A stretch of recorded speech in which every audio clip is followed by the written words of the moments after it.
This is Clayton Howe's Entertainment X. For this episode, I chat with Anant Das, and we cover a little bit of everything from his early inspirations of Bollywood films through positivity, his connections and community, and Broadway Boxed Up, and so much more. So I hope you enjoy this part one with Anant Das.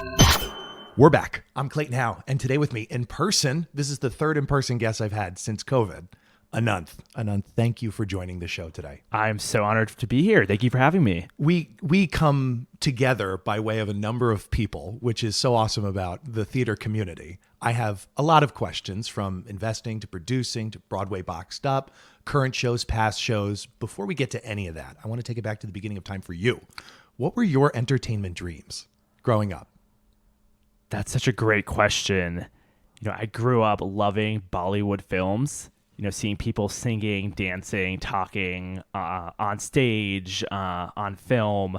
And, I really wanted to be an actor for a really long time. And I think I fell in love with musical theater through that. And I saw the TV show Smash. And that was an education for me. I'm like, oh, people do this in real life? Yeah. Like Bollywood films on stage? What? And that was, the call for me. And I knew then I wanted to be, I think, behind the table in those studios, seeing people perform and being involved in the industry in some way. What was might be a long story. What was your connection to Broadway? What got you up and in? Yeah, I think a lot of to this neck of the woods. People have a similar story doing, middle school theater, high school theater, things like that. And then I performed in an a cappella show choir for 4 years, high school and a little bit in college. And singing show tunes a cappella, very Glee, very Pitch Perfect, sure, the combination. And I loved it. It was great. I loved performing. And that was kind of how I got interested in the more performing side and arranging music. And I think that was my creative muscle being flexed a little bit. Mm-hmm. But eventually I realized I think the business side of theater was what I was really more interested in. And what was the defining moment for you with business? Was there a conversation or a meeting or a moment? Everyone says business side of theater. What does that mean? And I used to ask that question to everyone I would see, especially in college. I had a program that I took part in called Broadway Talks Back. My university ran. We brought down Broadway actors to the University of Virginia, and they just had talkbacks and master classes. And I would ask every actor that came down, I'm interested in the business side of theater. What does that mean? And no one really had a good answer. No one really, people said stage management, company management. I heard those things. I was like, I don't know if that's really right for me. And I studied finance and computer science. And, I moved to New York City after college, started living in New York, going to shows all the time. And then COVID happened. And everyone was on this app called Clubhouse. Oh, Clubhouse. And I just kind of kept putting it out there in the world. I'm interested in this business side of theater. And I realized producing is the blend of finance and theater. And that's my background entirely, performing and finance. And I was like, oh, this makes sense. This is where I think my skills could really shine. What did switching gears here, what did your parents teach you about work ethic? It wasn't ever explicitly said about work ethic. I feel like it was always implied that, you're putting 110%. I think we'd always go out of our way to make events happen, to organize things. If my parents could help me in any way that they could, whether it meant even driving me to school every day if I asked for it, if that would save me more time, allow me to do more work, they would. So I think seeing that example of always going the extra mile, I think was really instilled in me. To do anything, you have to go 110% without a doubt. Same question, but with kindness. What did they teach you about kindness?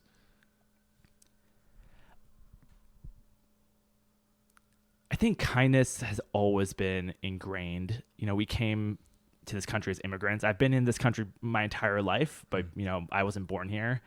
And so I think moving to this new area where my family didn't know anyone, I think the first step was always lead every conversation with kindness. Because you're meeting people for the first time and you don't know what they've been through. You don't know what their background is. And that's how you're going to build a connection. And I think that's really, no matter what I do, it's always just leading with kindness, giving people benefit of the doubt, expecting the best from people. I think that's always been my mindset. Yeah. I know. That's the best part about it. It's free. It's free to Absolutely. get and to give. I couldn't agree more. And it just comes from a general quality self-awareness with happiness. I mean, that's a great yeah. trifecta, especially when you're in the entrepreneurial side of things or business, startups. It's like you have to stay positive. Absolutely. I always try to look at things with the best positivity in mind, from the best angle, even the worst situations. Sometimes I reframe them in a positive way, and it's not that I don't acknowledge bad things happen, but for me, there's a silver lining everywhere. Yeah. And, I try to grasp at that and look at that and make sure I realize that, everything can be a learning lesson. Everything can be an education. Every opportunity and every person has something good to bring. Yeah. And I'm a true believer in that. Yeah. You can learn something from everyone. Absolutely. That when I realized that people are your best resource, that was the mind opening. Absolutely. I learned that every day. I'm reminded of that. Even people back in middle school and high school where maybe we didn't get along so well. It's been 10 years. We've reconnected and we found ways to be mutually beneficial to each other. That if you told me when I was 14, that I would be collaborating with this person 10, 15 years later, I would have been like, no way, we don't get along. But that's high school drama, whatever back then, but like keeping kindness in mind and not alienating others and thinking the best of others. You don't know what partnerships could come down the line. You don't know how your worlds are going to collide. The New York theater world, entrepreneurship world, very, very small. And you will cross paths with these people again and again throughout your life. And it gets smaller and smaller with each meeting. Absolutely. Absolutely. I cannot tell you how many times I've met someone. They're like, oh, that's my client for something. Oh, I'm the agent for this person who did this show with you. And you're working with, it happens all the time. Yeah. Oh, that's so true. Do you have any mentors and any standout pieces of advice or lessons learned from any particular mentors?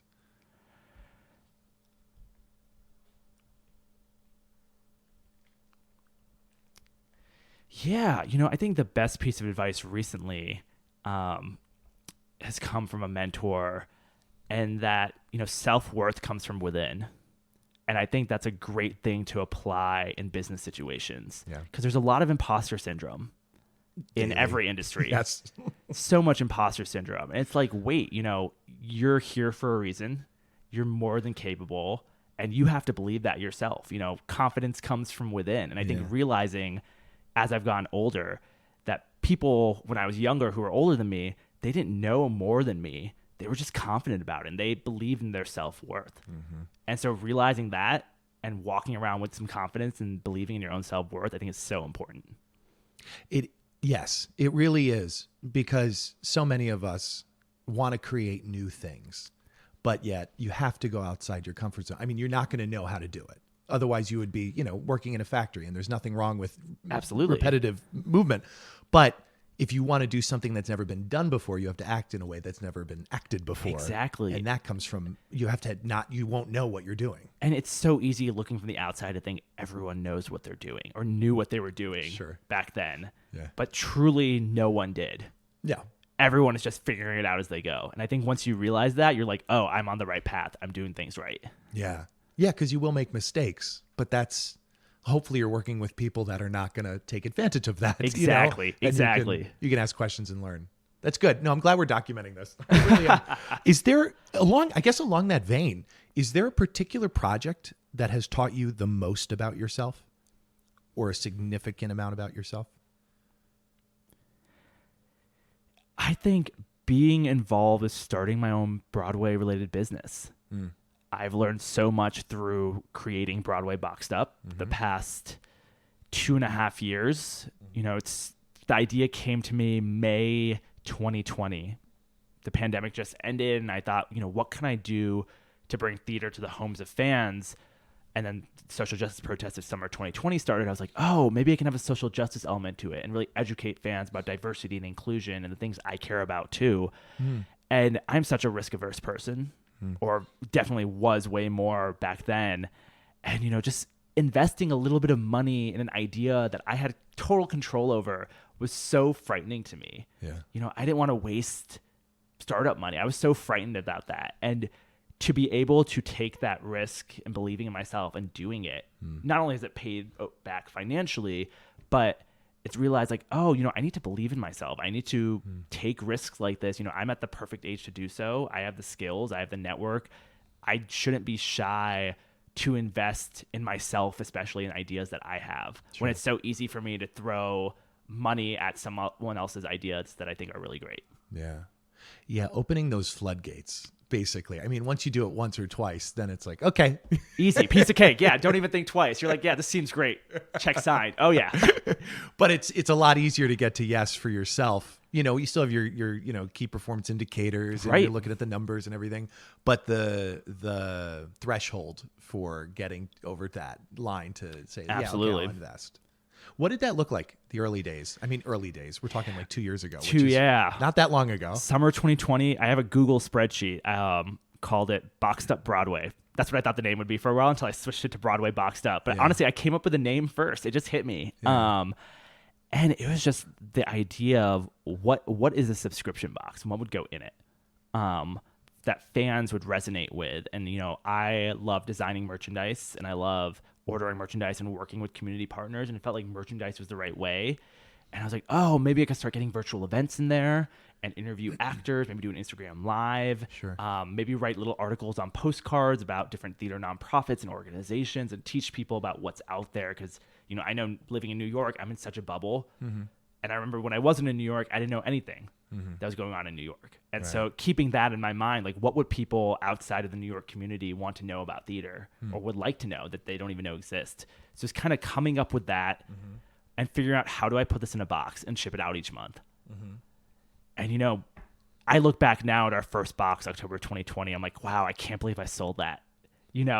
It just felt so, we do it so much better now. Yeah. That, it's really funny to look back, but, it just took, again, believing in myself and just, signing the check, buying the thing, taking that risk. Yeah. And that's what it took, and figuring out, what do I know about theater? I'm like, oh, I know this show. I know that show. I know this person.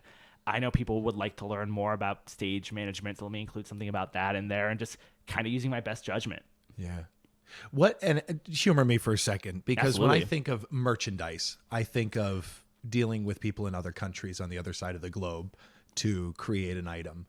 What is that balance for you in terms of building those relationships and maintaining them, but also that versus just having stuff created here in the States? I don't know if there's anything that comes to mind. Yeah, it's so interesting from a manufacturing perspective. It can be very tricky to find a lot of things that are actually manufactured in the U.S. Yeah. A lot of U.S.-based companies, they're either getting manufactured goods from elsewhere and printing them in the U.S., Sure. doing whatever print or embroidery in the U.S., or I realized a lot of times I've worked with U.S.-based companies and I'm getting things ordered or like shipped to me from around the world. They're just the intermediary. They're So just it's a like, middleman. so I realized, wait, why don't I just cut the intermediary and Sure. build these relationships with people in Europe, in Asia, Yeah. and in the U.S. who create the goods? I think for Broadway Boxed Up, what's so unique is our items, some of them are things you might see in a typical Broadway show, but some are completely unique. Like what? We've done gold-plated coins, gold-plated medallions. We've done little acrylic stands that, people bought them as cake toppers. People put them on bookshelves, just little like pictures that stand up on a piece of plastic. Sure. We've done more typical things like embroidered aprons. We do like your magnets, keychains, things like that. But each one I try to do differently. You go metal magnet, a rubber magnet, an acrylic magnet. Sure. Everything's always try to be a little bit different, a little bit unique. And I think what's really cool is I've been able to see what Broadway fans all over the world respond to really well from a show perspective and a merchandise perspective. Yeah. It's almost like, I put in the box what I think is going to work really well, but I get to see what they actually resonate with and what they want. And like, I have all this great data about, what do Broadway fans actually want to purchase? And it's almost like I have this think tank built in that I know like, oh, these items did really well. Oh, they love the Michael in the bathroom embroidered hand towel. Let me make more of those and sell those and take that to Broadway Con or something and things like that. That's so smart, because the mind for me, and maybe anyone listening, stops at enamel pins, Right. Yeah. And enamel pins are very popular. Mugs Don't and get me pint wrong. glasses. Don't get me wrong. T-shirts. They're very popular. Sure. Very, very popular. But there's so much more to that. And I think what kind of item and what kind of design could be a marketing tool, and how do you engage with fans? Do you want them to look at that every day? How Yes. do you want them to use it? Like it's a marketing tool. It's a brand engagement tool that I think a lot of people don't think about or care about, especially in Broadway, given the current model. And I understand it. Broadway shows only get a small percentage of merchandise because all the merchandise is typically the cost is fronted by the merchandise company. So they're bearing all the risk. So they get most of the profits. But, merchandise companies, because they're bearing all the risk, they often don't do unsafe products in terms of they don't take risks in the type of products they do. They play it safe. They know what they think will sell. Sure. That's what they do. Whereas I have the advantage with the subscription box that I'm putting 4 to 7 items in a box. I can test things out. And I'll never put a bad quality item, but I can do something a little more, I've done a snack cup inspired by Sunday in the Park with George, except it was Sunday, like ice cream sundae. Oh, that's funny. And it was a totally wild, fun idea. And one of our most popular items, people loved it. But, if Sunday in the Park with George production came on Broadway or whatever theater, that'd be a big risk to be ordering hundreds of units or thousands of that. Yeah. And so I'm kind of this incubator built in, and I can get the data of like what was popular, what wasn't, and try these creative designs and these mix mashup inspired designs and things like that, which is really cool that I think a lot of merchandise companies don't have the benefit or privilege to be able to find out. Yeah. Do you dabble in any music aspect of it, or is that fully cornered market by like the record producers in terms of printing records, 45s, if anyone knows what those are, and CDs? You know what I mean? Yeah, I've looked into partnering with some of, especially like the Broadway album companies, I guess, for lack of a better term. Yeah. Figuring out, some of those relationships didn't pan out, or, COVID was ending, things got busy again with recording. But I think there is a world, especially with cast recording releases and album releases, specialized boxes. You're getting a vinyl, you're getting a CD, you're getting some merchandise related to that, whatever the album or vinyl is. I think it could be a whole experience for people. Yeah, it could. That I think we're uniquely positioned to help create at an affordable rate that people would respond to really well. And so that's something I would love to get more into, these specialized boxes for whatever industry related matter. Yeah. Yeah. It's a fascinating aspect because there's merchandise at every show. Absolutely. But it's all been done the same in a sense. A lot of it's also just a logo slapped on something. I think some companies are getting more creative nowadays, which is great. Yeah. And it's always, makes me happy when like I had an idea and someone else does that idea too, like for the official show. And some of these ideas are very basic. A take me out baseball, a don't rain on my parade umbrella. Sure. But like, I'm like, okay, great. We're thinking about in the same line of like what could be successful. Yeah. But a lot of things are also just the logo on a magnet. Yeah. Your typical square magnet, a typical pin with the logo, a t-shirt with the key art on it. Yeah. Which is great and it sells, but sometimes it's also playing it safe. And I think people want things that are more exciting. Yeah, we're coming back. We're going to come back to playing it safe and taking risks. Do you have any daily rituals? Anything you do on the daily, morning routines, or start my day with a warm cup of water? Yeah, every day. Without a doubt, first thing I do when I get up. No coffee. No coffee. Warm cup of water, without a doubt. To me, it's something I've been doing for years. Wakes me up, but I don't want to shock my system. And to me, it's a way to slow down. I think it's really easy in the morning to like rush out and do whatever. But, sitting down, drinking a warm cup of water, waiting for it to heat, it gives like a few minutes to like truly wake up. Sure. And to me, that's super important. Do you, how long before you hop on the phone and start checking emails? You know what? Actually, I don't open emails right away. I oftentimes look at my calendar. Yeah. Okay. I look at my calendar because I'm like, I hope I don't have a meeting I'm forgetting about or something. Like, let me make sure I don't have to be anywhere. So my calendar is the first thing I do. Okay. Yeah. I'd say at least a good 10 minutes before the emails, probably, or at least the notifications seeing. But like, if I know I have no place to be or no Zoom meeting or something to go to, I know the emails can wait. Sure. To me, the emails aren't as important. I just want to make sure I'm present for whatever I have to be at. Yeah, that's fair. That's fair. Do you have any text you refer to often, or journaling, or is there any? Henry Cavill. He was it went viral recently. He had someone forwarded him a list of like 50 quotes, affirmations, like things to keep in mind for life, and I've just been reading them every single day. And it's been great. I don't agree with all of them. Sure. But it's just been something different resonates with me every day, and he reads them every day, and I was like, maybe I'll read them every day too. I'll see what's up with this. And some basic things like, don't get into arguments essentially. Yeah. Or be grateful. And I think especially the being grateful, like trying to be more grateful. I used to do like thank you lists, try to be the 3 things I'm thankful for every day. I haven't done that as regularly. I want to get back into it. I think that's really important for me. But, getting back into journaling, thank you lists, they're all things I've done that have really worked for me. Yeah. And I think just finding that consistent routine to do it. You've been listening to Entertainment X, the podcast. You can follow Entertainment X on Instagram at _EntertainmentX_. If you haven't yet, go to Apple Podcasts and subscribe, rate, and review this podcast. Join Clay next week for another curiosity conversation on Entertainment X. Thank you for listening.